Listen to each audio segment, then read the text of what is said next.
How to keep the spark alive in a long-term relationship. I'm going to try to keep my cool, but I've just got so much to say about this topic. All my life, everyone has always told me the honeymoon phase doesn't last, and the spark is going to die as you continue to date each other, and that's completely normal. It has only taken me 3 serious relationships and 10 years to figure out how to keep the spark alive, and if anything, keep it growing. So I'm going to spill the tea with you and tell you about the 3 things that you need to do to keep the spark alive. I do understand though that not everyone's interested in keeping the spark alive. Some people just want to settle down, live a harmonious life, carry out their individual duties in a relationship, whatever that means, as they coast into family life and so on. So if you don't want to hear me talk about sex, if you're not into putting in the work into a relationship to make it work, and you believe that things should just happen naturally by themselves, then this is not the video for you. But if keeping the spark alive is really, really important to you, and you are ready to do whatever it takes to have the best relationship of your life, then let's hop right in. So 3 things you need to do to keep the spark alive. Number 1, set expectations when you're dating. This is so important, but I've never actually heard anyone out there mention this when it comes to dating. If you are someone who is worried about the spark dying, this is something that you should be bringing up during the dating phase. If you don't, it's like going to a business meeting, trying to select your potential business partner, and never bringing up the concerns you have to try to understand what they think of it, how they're going to overcome it, and how they're going to deal with it together. I know that's going to be a really confronting conversation, but you can honestly take the pressure off it by going into it with curiosity. For example, Pat and I, when we first started dating, I shared with him that I'd seen other couples around me fall into this black hole where the spark has died and now they're bored and they're looking outside their relationship for attention and they're just wondering, should I just settle? Or is there something better out there? Even in my previous relationship, I'd fallen into that black hole as well. He was honestly just a really great guy, but it's just that the lack of spark caused so much frustration all the time and I just really didn't want it to happen again. So I just casually asked Pat what his thoughts were on the topic. I mean, did he feel like the spark dying was just a natural progression of any relationship, or was it important to him to keep it alive? Granted, he didn't have the answer of how he would keep it alive, but it was more than enough for me to know that he was willing and open to talk about it and to understand it a little bit more, because spark was really important to him too. And honestly, I didn't have the answers at that time. All I wanted was just someone who was willing to work through this together with me. Because honestly, that's going to be the majority of a relationship. It's just 2 people willing to hear each other's concerns out, to care enough about each other to try to work things out together, instead of brushing one party to the side and completely invalidating their feelings. If he said though, oh, it happens, I don't know where time will take us, but I believe if 2 people are in love with each other, things will work themselves out, that would be a red flag. Because better and more capable couples have gone before us and have fallen apart, or either remain in relationships they're not super happy about. So I do not believe that this spark is just going to naturally keep itself alive. One of the secrets that I found to finding the right man is to first find out if both your values and beliefs are similar. In a complicated situation, are you guys going to be on the same team because what you would do just makes common sense and that you're acting out of the same principles, or are you guys going to do something completely different and make completely different choices? For example, if you think that the man should always apologize first because happy wife, happy life, but he believes that you should only apologize if you are wrong, or if you think that emotional availability is really important in a relationship and all he wants to do is focus on his career to be able to buy you lavish gifts as his excuse to be emotionally unavailable. Look, neither of these outlooks are right, but as long as you find someone who agrees with you. But if you are both operating out of different principles, so if you care about the spark and he doesn't, 2 years into the relationship and he doesn't care, you're going to be constantly in tears because you're worried that he doesn't love you anymore, things are falling apart. Oh my god, what do I do? Do I stay in this relationship and work it out, or do I go look somewhere else? So if you can bring it up out of curiosity during the dating phase before you even commit to being with each other long term.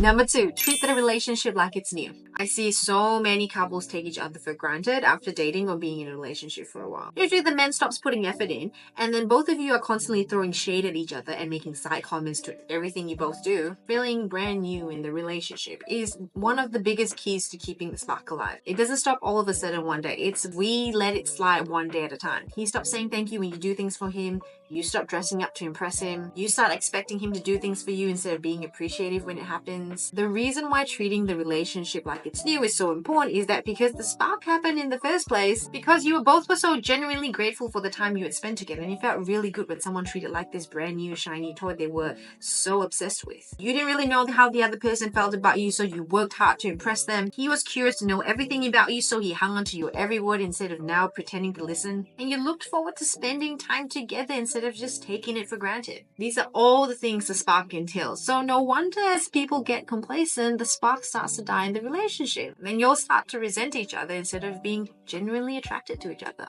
You both put less effort into the relationship and wonder why the results have changed. Now, I know some of y'all might be thinking, but Laura, like, I live with him. How am I supposed to pretend like I haven't seen him all week? Great question. Let me share with you what Pat and I do, because this is so common. Initially, there was so much to get to know about each other. We spent as much time as we possibly could. And then COVID and lockdown happened. And we were spending every single day and every single second together. And we kind of knew almost everything about each other.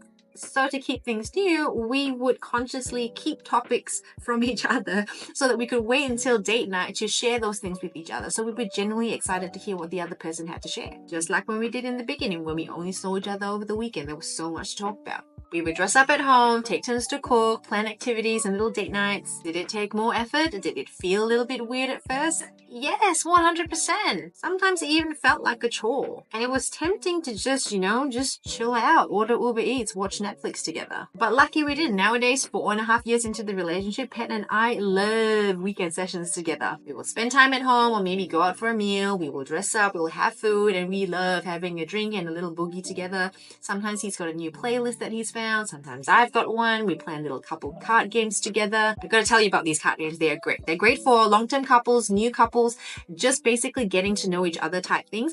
Sometimes we think that we know everything about each other, and that's where it takes that mysteriousness, that inquisitiveness, that feeling, that spark that you had, that chemistry that you had in the beginning of the relationship. So I'm going to show you guys a couple of the cards from the deck, and I'll also show you our favorite card game at the moment for couples. So it's got 1, 2, and 3. 1's more surface level questions, 2 is connection questions, a little bit deeper, and third, I can't remember what it was called, but it's more like discovery, where you really get to know each other on a deeper level. They're really, really great questions, and if anything, they frame your relationship in a way where you would not have looked at it in that light before, if that makes sense. At the moment, I've ordered 2 new boxes, so we've got a whole bunch of new questions. I believe there are 199 cards in one deck, so I'm super excited to try it out. We are basically sorted for the rest of the year with questions. So anyway, back to this. Aside from getting to know each other type things, think about what are the other things that you used to do for each other that maybe you don't do anymore. Did you always used to kiss each other goodbye in the morning and tell them that you can't wait to see them when they come home? Did you always say please and thank you to each other? Did you always used to keep yourself groomed so that you always felt hot and sexy, so that you were always ready to get hot and steamy on date nights? If you're in a relationship where he's not putting in the effort, don't wait for him to change. Be the change that you want to see. Because it's so much easier to change yourself than to expect somebody else to change. If you are shy of putting in the effort because you've been complacent with each other for a while now, he probably is too. If you're waiting for him to change, he's probably waiting for you to change too. Either let each other know that you'd like to start trying again together, or just start. Know that if you let the spark slide for a while now, it's going to take a couple of goes to get it going again, or back to where it used to be. But when it gets back to where it was, you'll be so happy that it is. Number 3, keep taking care of yourself. This one's really hard, but oh my god, it's important. I consider taking care of yourself more than just getting your hair, your nails, your lashes done routinely. Like, are you still doing the things that you were doing when you were single that made you so awesome? Are you still into Pilates? Do you still go for your girls' night out like you did when you were single because that filled your happy cup? Are you still trying out new restaurants, cafes, bars like you did when you were single? Are you still doing fun things with your friends that doesn't include your boyfriend? Are you still creating memories apart from the ones that you create with him? These are just a few things that make you so damn awesome. This is just so important when it comes to keeping the spark alive, because if he's your everything, he's your best friend, your rent buddy, your exercise buddy, your co-renter, your psychologist, your everything, it's just too much for one person to be, and you're just spending way too much time together. You're going to lose that newness or that spark for each other. You know that cute dress that you have, the one that you keep for special occasions? The one that you love and you look so fine in it. You wore that dress every single day for every single occasion from the time you woke up until the time you went to sleep. That dress is going to lose its spark very quickly. So when you restart taking care of yourself again and start spending all your time together with him, that's when the spark will start to come back again. You'll start to long for him more. He's going to start to long for you more. Chances is that you guys want to have sex a little bit more. Your date nights out will feel a little bit more special. And doing things together will be a little bit more fun. Speaking of our relationship, Pat used to say, I love going away so I can come back like you. I used to think bullshit. If you didn't enjoy spending time with me, then just tell me. I hated that phrase for ages because although I am recovering, I'm getting much better at it. I am predominantly an anxious attachment style when it comes to dating, so I am clingy. I love spending time with my man. And I did notice the spark dying, and it was quote unquote harder to get it going. Until we spend more time apart and I started taking care of myself again like I would when I was single. I was seeing more friends, I was trying out new cafes, organizing more dinner parties. We now had enough space between us that the spark could actually breathe and turn into a flame again. And not only did we have a little bit more space, but when we saw each other, I had so much to share with him. And we also gave each other enough space to miss each other. And that missing is what's going to get the spark going again. So let me guys know if you guys agree or disagree in the comments. I made this video because I know everyone wants to be in a relationship where they feel special and important. I took the faith to create the relationship of my dreams even though everyone said I couldn't, and I did. And now I just want to share with you guys what I've learned. You guys know the drill. If you like the video, give it a like. Otherwise, next week's video is going to be something pretty exciting. I'm going to be reacting to some dating profiles, women specifically, because especially with dating apps, I believe it's so much more effective to attract high quality men rather than to go looking for them. Because let's be real, there's so many duds out there. So instead of putting the blame on the catch that you're getting, I believe it's much easier to change the bait that you're putting out there. So if you're excited about that video, hit subscribe to know when it comes out next week. I'll see you guys there.